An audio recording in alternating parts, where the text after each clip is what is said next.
Welcome to the fucking show. Smartalecs. You know who I am. I'm John, the host of the Smartalecs. Smartest of all the Smartalecs. Namaste. Thank you guys for showing up. As I'm apparently interrupting some sort of yoga meditation, I apologize for doing that, but we're going to do a little show here. We got some great topics. We got some great Smartalecs. Of course, we got the queen of the Smartalecs. How you doing, sweetheart? I'm good. How are you? Of course I'm good. Thanks for coming out and dropping some knowledge with the topics. Angry Al, what's up, bro? How are you, bro? Chilling. Good to be here. Good to see you here. I'm always here. I know, but thanks for coming at this point. So, the first topic we got, I know you guys saw the clip, the Holiday Inn worker, right? My dude flipped out when the gentleman was talking to him. It felt like he was just pushing his buttons, but my dude flipped out. He punched the computer. He head-butted it and stormed off and started crying. That's right? Hilarious. So, Hilarious. in my opinion, I want to cry. I want to break this down a little bit. Like, what the fuck is wrong with you? Alright, when I first saw it, right, I thought old boy was just having a bad day, right? I was like, man, he's just having a bad day and kind of flipped out. But then I was like, when he saw that camera on, I think he put a little bit of extra sauce on his behavior. You know what I'm saying? Like, he was like, you know what, this is my chance to go viral. So you think he wants to be seen as a lunatic? Well, I think he saw this as a chance to go viral. And in that situation... And then he can plead insanity at work. He can plead, he was stressed. He was overstressed and shit like that, and he just flipped out. He was threatened. It was too much with the pandemic. Threatened? He didn't say he was going to beat his ass. He was clearly threatened. It was a black man. Come on. The fact that clearly threatened. He ran away. My dude just straight ran away and started crying. Sound like somebody's brakes are locked up. No, it sounded like somebody doing donuts, bro. Man. Ain't nobody doing no donuts. I ain't gonna do donuts right, on that low ass street. No, that's crazy. But that's what it sounded like. Professional, but that's the case. Yeah, that shit was hilarious because that dude was he needed. And in my like, I've been at work, bro. I've been stressed at work. I would love to have done something like that. In my head, I thought I'm doing that in my head. Right. Most definitely. Right. I've slapped the shit out of a customer in my head, like walked around the corner, like you're dead in my brain. But do you think he's gonna lose his job? Yeah. I don't think anybody wants to work with somebody like that. I say no, Al. I think he could get he'd be like, yo, I was overstressed. He probably got this union. shit was crazy. I don't know if they have a hotel union. They may have a union. I don't know. The only reason he might be able to get away with that is because it happened at work. So yes, maybe he won't lose his job. They may put him in some type of stress camp or like he had a nervous breakdown. Shit, like a stress a stress camp. Like he got to go to a retreat. Like I'm off to stress camp, guys. You remember on The Office? On The Office, they sent old boy to anger management. I'm just thinking about Camp Anawana, but it's stress camp. Like they got a little song like, welcome to the stress camp where you relax and don't think about bad shit at work. Like, I don't know. And they sit around like a little fire and shit and be like, look, man, you can't be just punching shit at work. You gotta read that shit out. But yeah, and the fact that he started crying. He did, and it was loud. He ran away. It wasn't like right. It wasn't like you know what I'm saying, like, oh man, cry like oh man be fighting and then the tears come down. This nigga broke down like a little kid. Like he had a temper tantrum. A dinosaur. He turned into it was like a little kid temper tantrum. Oh, look, he went away and roared in the corner. Right. That was so funny. I just don't understand the dynamics of that. I understand the dynamics of that. You want to know the dynamics of that? Let me give them the dynamics of this, right? You know what that was? The fact of the matter is that in his head, right? Unfortunately, if you watch the whole video, obviously he did something before he started recording, right? Obviously, probably banged his keyboard and shit, right? Because of the restoration being messed up. Now, we don't know if the reservation was messed up because of him or what, but we just know something happened with the reservation, right? So this black man is talking to this white man, okay, about making a mistake and, you know, pretty much chastising him about the mistake. Now, don't get me wrong. I can speak about I don't know if he was chastising. It was more like he was pushing his buttons. Okay, well, yeah. He was more pushing his buttons. Pushing his buttons. He was asking, well, what's going on? Why'd you slam that? Why you mad? Why you hit it right there? Why you mad? Why you upset like that? And you know when you're mad, somebody asks you why you mad. That just make you 20 times worse. But this is what I'm getting to. The fact of the matter is, in my opinion, that's how the majority of white people really feel in their head when they're dealing with a black person, right?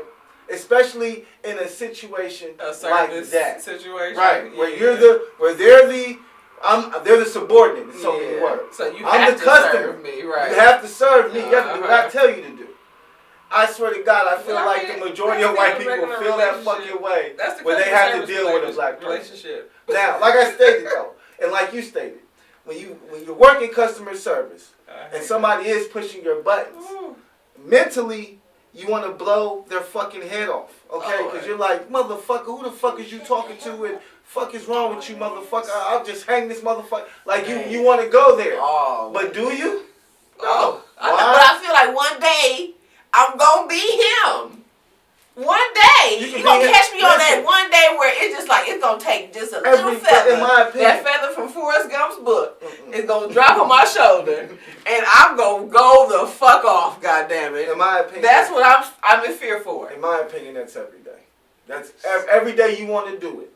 So the day that you choose to just let it go, it's just the day you choose to let it go. But every single day you're dealing with customers, you pretty much want to do that at least once throughout the day.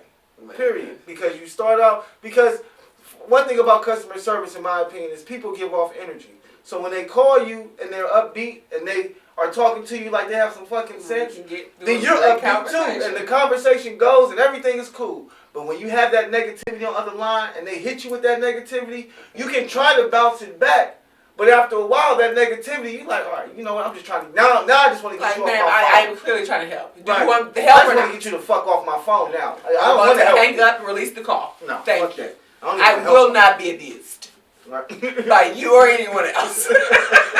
Jesus, Tasha. Yo. Oh, Lord. I hate it so much. That shit happened, bro. He should have just walked away. I'm going to keep it real. But it was hilarious. I hate it. Nonetheless, I think it was extra sauce. A lot of times when I call into places for assistance, I try to be as fucking nice and right. as possible. I want the best service you can give me. Right, so I can get the best fucking service. Yeah. What kind of service do you think you're going to get if you treat somebody like shit or if you talk to them crazy? Look, I should still get the best service because, you know, the customer's always right. Look, I call in sometimes. I've worked on the phones, right? So I call in and sometimes, yeah, I lay in, but I lay in customer service style where you can't hang up on me because I'm not cussing. So I'm still setting you straight. Right, I'm mad now. But you get the information. I start off, I'll be like, look, I'll be like, yo, I'm going to open up this call with you. Because most of the time, it's someone overseas.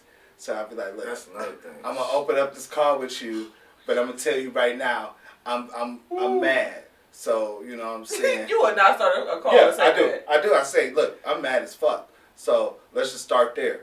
I'm mad as fuck. I think you just asking for it if you're going to tell them. Right, I'm telling you now. So if you want to send some mean energy back, let's get it in. Or if you want to pussy up and get your supervisor. If you want to go get your supervisor, go get him. Look, but that would never happen.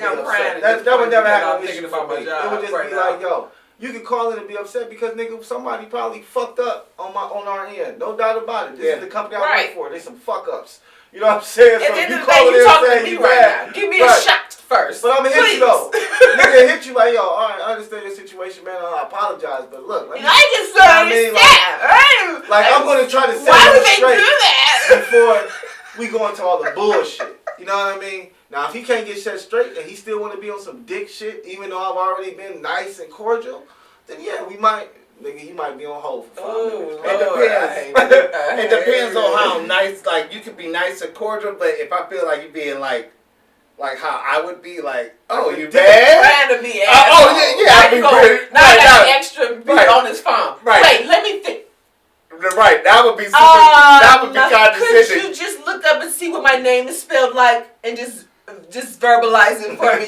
What do you think it sounded out? Right, like, you know. Hobalabalocalus, ma'am. I don't know. Get off my goddamn phone, please. People do that. When I used to work for the cable company, people used to be like, I used to have like straight up racist calls, like because people be asking you like impossible shit, like my cable been off for 6 months. I want to pay 2 weeks and get the shit back on.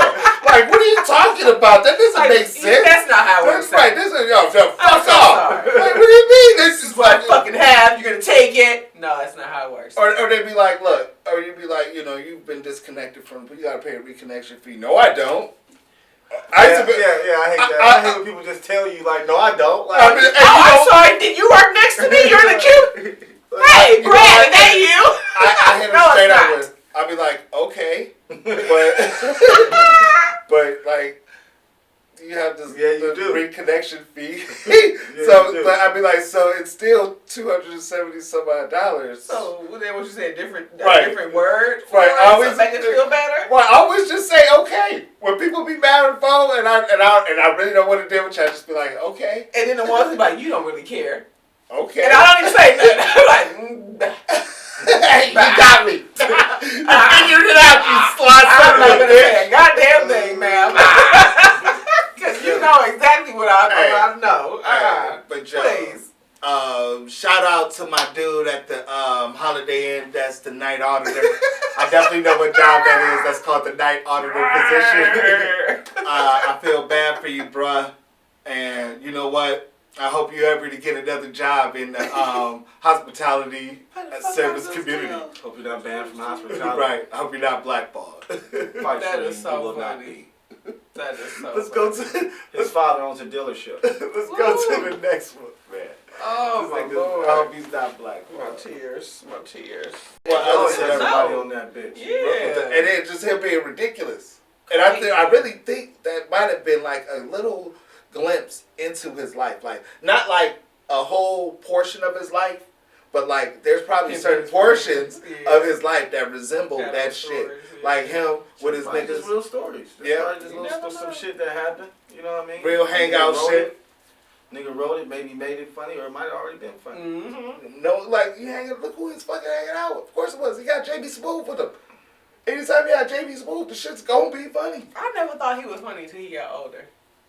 I really, back in the day, that whatever that is that he does, I don't like. It never was funny to me until later. That nigga cracked me up. He's never been like that to me. When he was on Curb Your Enthusiasm. Yes, is that a movie? That was the show with Larry David on HBO, and he was like, man, that shit was. That shit was Smooth has his time. Next level. I ain't gonna say. I'm a JB Smooth fan. So next level, right? But for everybody, JB Smooth, not everybody. But you guys ready? That shit. Well, Tyrese. Here's a word from the Smartalecs. Stop shaving fucking pussies on the fucking internet, you dummy. That was a waste of time.